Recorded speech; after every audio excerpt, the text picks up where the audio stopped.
মামলা তুলে নিয়ে বিদায় আমাদের উপরে আক্রমণ হয়েছে। একটু আগে আক্রমণ হওয়ার পর আমরা পুলিশকে কল দিই, পুলিশ যাওয়ার পর আমাদেরকে উদ্ধার করে যে আমরা থানায় আসি। থানা আসার পরে যে দেখেন আমাদেরকে থানা আনা হয়েছে। আনা হওয়ার পরে এখানে মিথ্যা অভিযোগ দেওয়া হচ্ছে যে আমাদের নাকি থানায় অ্যারেস্ট করে আনছে। আসলে না, আমাদের কোনো মামলা নেই, কোনো কিছু নেই, আমাদেরকে কোনো অ্যারেস্ট করা হয় নাই। আমাদের জিনিসপত্র যা আছে ওখানে, ওই জিনিসপত্র আনার সময় সুজন তারপরে রুবেল ডাকাতি করে তারা আমাদের উপরে আক্রমণ করে। আমার কাছে ভিডিও আছে, আপনাদেরকে দেখাই।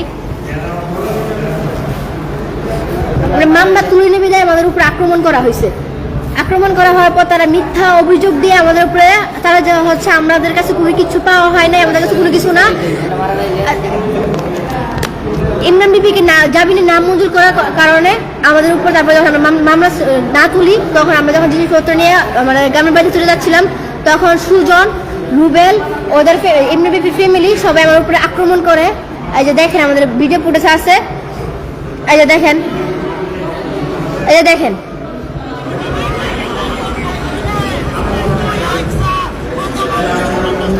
এই যে দেখেন পুলিশ আমাদেরকে বাঁচাচ্ছে তাদের হাত থেকে। দেখেন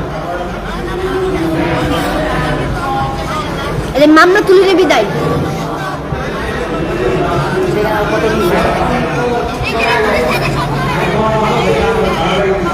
দেখেন রুবেল হচ্ছে ডাকাত, এক নম্বর ডাকাত, তার ডাকাতি করে কিছুদিন আগে ধরা খাইছে। টেলিফোন নাম্বার থেকে কল দেওয়া হয়েছে।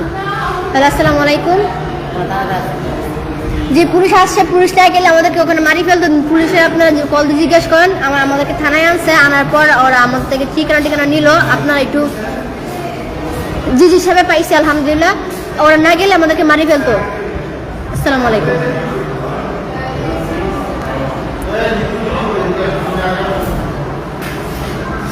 আমাদেরকে শুধু হয়রানি করতেছে মামলা তুলে বিদায় ইমরান বিপির। আর এই দিক দিয়ে আমরা যখন তার এলাকায় যখন ছিলাম, আমরা গ্রামের বাড়িতে যাওয়ার সময় তারা আমাদেরকে আটক করে 2 ঘন্টা পর আমাদের ত্রিফোন নাম্বারে ফোন দেওয়ার পর ত্রিফোন নাম্বারে আমাদেরকে সহযোগিতা করে, এমনকি আমাদেরকে উদ্ধার করে। সেই জায়গা থেকে যদি না যাইতো তাহলে ইমরান বিপির যা বন্ধু বান্ধব যারা আছে তারা সবাই আমার উপর আক্রমণ করছিল। এই যে দেখেন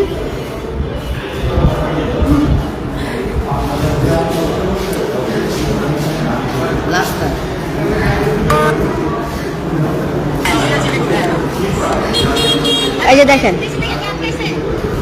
কেস দেওয়ার পর আমাদের কাটকাইছে ওখানে।